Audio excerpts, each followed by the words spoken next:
Olá, eu sou Tomás e vou fazer a apresentação do trabalho da matéria de Sistemas Hidráulicos Pneumáticos da Universidade de Brasília. E o tema dessa apresentação é Mega Máquinas e suas aplicações navais. No meu caso, dentro das mega máquinas, vou falar sobre o guindaste Yoshida, que é um guindaste capaz de erguer até 4.100 toneladas. E todos esses cabos são feitos por acionamento, são acionados por motores pneumáticos. Esse guindaste é o maior guindaste flutuante de todo o planeta e é japonês. Foi muito usado para construir uma ponte em uma das baías do Japão e é usado até hoje na construção e no auxílio de construções navais. Então, só para dar uma ordem de grandeza e uma ideia para vocês do tamanho do investimento que tem que ser feito para uma mega máquina dessa ser concebida, esse guindaste ele é de uma corporação gigante no Japão, tradicional, chamada IRI Corporation, que foi fundada em 1853, então já é bastante sólido no mercado, e que tem bastantes áreas de atuação, desde áreas de energia, de turbinas de gás, até produtos espaciais e essas aplicações navais, como vocês estão vendo no caso. Essa empresa, em 2013, tinha 26.600 funcionários. Então, esse super guindaste ele foi construído em 2007, inicialmente para manuseio portuário, e foi utilizado para a construção dessa ponte na Baía Japonesa. E ele, acho que eu já falei isso, mas ele tem a capacidade de erguer 4.100 toneladas e tem 137 metros de altura. Esse guindaste ele tem três torres principais e cada torre tem dois guindastes. A engenharia para mover qualquer coisa, um objeto do tamanho de uma ponte, é muito complexa e muitas das vezes eles precisam fazer movimentos muito lentos e supervisionados por GPS para que a precisão fique muito boa. Então todo o processo de manuseio do guindaste é bastante maçante e bastante caro para toda a companhia. E é realmente um desafio da engenharia conseguir fazer a movimentação de objetos gigantes como um pedaço de uma ponte. Cada conjunto de cabos de aço vistos na figura do guindaste é tracionada por motores pneumáticos como esse na figura, que são motores de pistões radiais. No caso, aqui a energia pode ser transformada tanto de uma energia cinética ali, de rotação para uma energia fluida, quanto o contrário. No caso, como é um motor, a gente espera que entre energia fluida e saia uma rotação do eixo. Então, esses pistões vão girando sincronizadamente para fazer com que o eixo gire. Eu não sei se estou conseguindo ser muito claro, mas esse eixo gire e aí consiga girar e tensionar os cabos de aço. Então a energia fluida entra pelos pistões que vão girar o eixo que vai acionar os cabos de aço. Comparativamente com outros motores pneumáticos, esse estilo de motor tem algumas vantagens, que seria seu baixo barulho em operação, altas cargas para baixas velocidades, o que é muito bom para aplicação de guindastes, já que a velocidade é bem reduzida e que precisa de uma carga bastante elevada e tem uma alta eficiência energética também. Uma parte importante dos guindastes é o seu sistema de freio, e é um pouco óbvio, né, porque estamos falando de movimentação de objetos ou estruturas de tamanho muito grande. Então, qualquer falha no sistema de freio pode causar inúmeros acidentes muito grandes.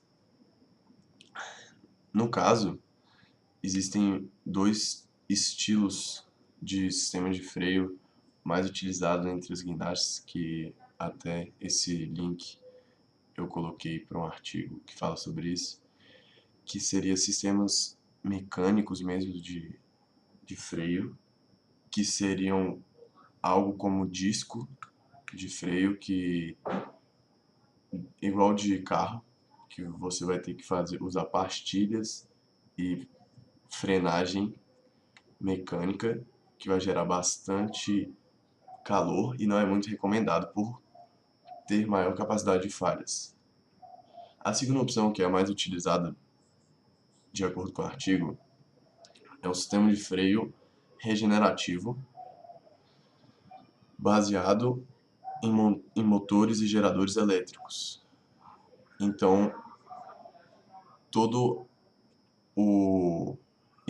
no lugar de um freio mecânico que utiliza um disco, seria usado um gerador elétrico que tem a capacidade de frear algum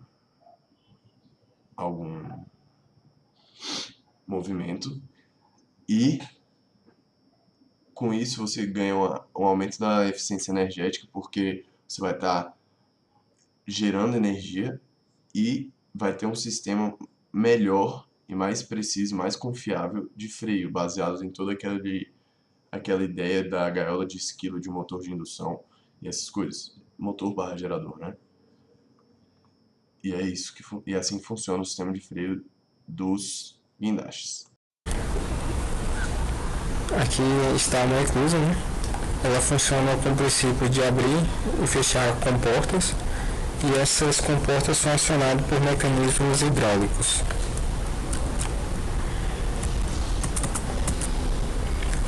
E as características do sistema. A característica principal é que é um sistema barato, né? Ele economiza tempo e dinheiro também. E ele utiliza-se da gravidade. Por isso ele gasta pouca energia.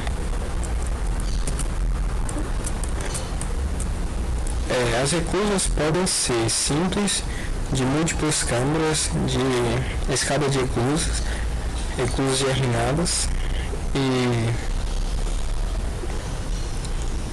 são basicamente esses 4 tipos de eclusas, né? Aqui está simples,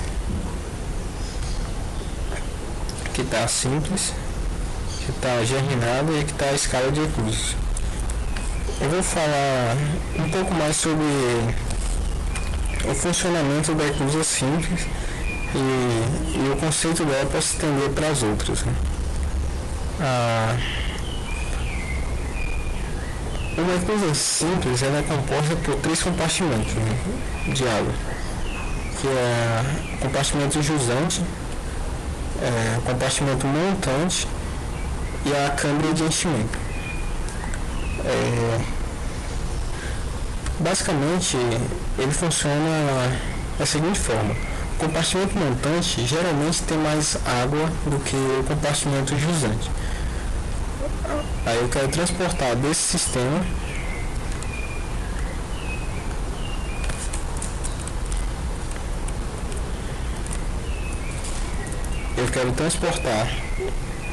a água dessa parte, encher a câmara ou esvaziar, dependendo da situação. Por exemplo, se eu quiser ir da entrada jusante para a entrada montante, o navio entra por aqui, na entrada jusante, aí ele entra na câmara de enchimento. Essa válvula de dreno ela é fechada e a válvula de enchimento é aberta. Aí o navio passa, né? Se ele quiser ir em sentido contrário, nessa direção, o que acontece? A válvula de dreno é fechada, é aberta e a válvula de enchimento é fechada. E assim desce até chegar nesse nível, o nível jusante. Chegando aqui, as comportas se abrem. Isso tudo é controlado através de um posto de controle. É basicamente assim o funcionamento de uma eclusa. No Brasil, as principais eclusas são as 6 do Rio Tietê, as 2 do Rio Paraná, uma no Rio São Francisco, uma no Rio Tocantins, uma em Tacari, 3 no Rio Jacuí e tem uma também no Rio Turuí, né, no Pará. Está aqui, Turucuri, né, perdão. Está aqui o mapa das principais eclusas do Brasil. Geralmente existe uma concentração de eclusas na parte sudeste,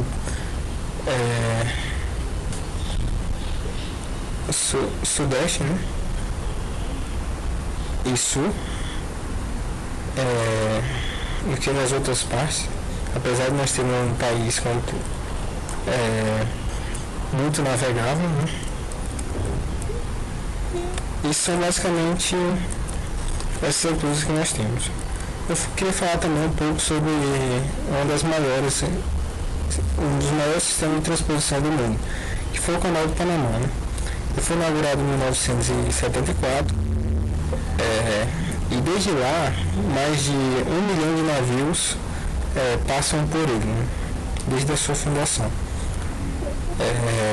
Passaram por ele. Ele gera 2 bilhões de dólares por ano para o Panamá e os navios podem passar em até 8 horas. Quando a gente olha para esse mapa, quando o navio vinha da Europa, ele teria, para ter acesso ao Pacífico, ele teria que contornar a América Latina para poder chegar ao Pacífico. Com o Canal do Panamá, não, ele diminui essa passagem, né? Ele é composto por eclusas em escada, né? Escada de eclusas. E o navio entra aqui, por exemplo, de um lado do Pacífico e ele vai subindo. Vai subindo através de um lago artificial que eles fizeram.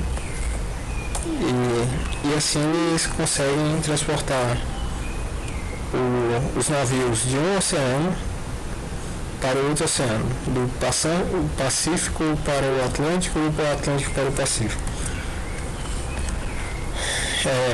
E esse canal geralmente estão inaugurando outro canal, né, que é o novo canal do Panamá, né, que irá dobrar a sua capacidade de cargas. E o funcionamento ele vai ser diferente, né? Ele vai ter reservatório de água que vai armazenar água para não gastar tanta água como outra. Porque o lago artificial que eles fizeram, ele não suportaria perder tanta água. É basicamente isso que eles fizeram, né? Existe uma tubulação aqui, né? O navio passa por aqui. Existe uma tubulação que leva a água para esses 3 níveis, né? Primeiro para um nível mais baixo, né? E ele vai armazenando nesses sistemas. Aí, de acordo com isso, ele abre uma válvula de dreno ou de enchimento, de acordo com o sentido que o navio quer ir. Pois bem, pessoal, a apresentação é só essa.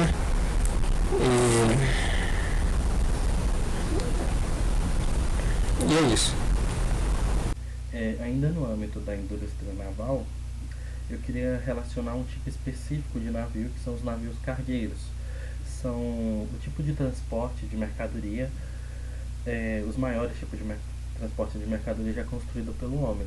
É ainda maior do que os trens quilométricos que a gente pode pesquisar pela internet. Um navio específico que eu queria trazer para vocês, como exemplificação, é o navio cargueiro mais AAA.